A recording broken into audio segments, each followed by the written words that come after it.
when you do manual therapy with your hands, okay, versus when you do manual therapy, soft tissue manual therapy I'm talking about. When you do manual therapy with the tool, you get the leverage of the tool, okay? And when you are working with the tool in the muscle, okay, that becomes more precise, more focused, and also your energy is less dissipated.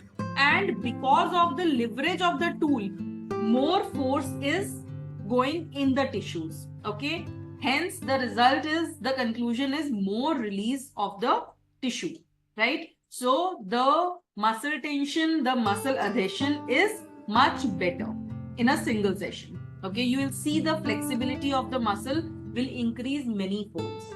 Okay, now when we were talking about gua sha, it was used anciently, and now also you must have seen many like cosmetic cases also, like many people in cosmetic industry, they are using gua sha for the face.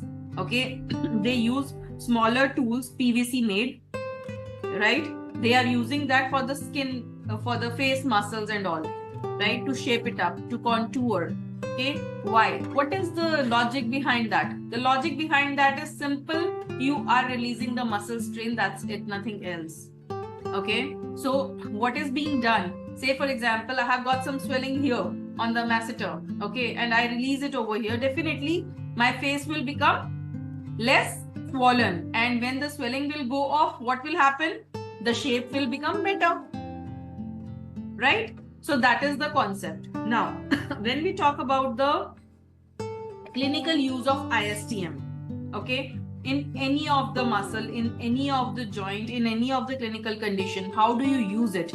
Where you will use it? You will use it on the agonist, which is overshortened, which is over-contracted, which is overstrained, which is overloaded, right? Say for example, let me give you an example. Say for example, I have got a slouched posture.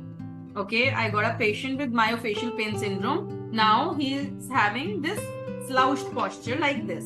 Okay, now when he comes with this protracted, rounded shoulders, what you will do? You will be working with ISTM on pectorals, on serratus.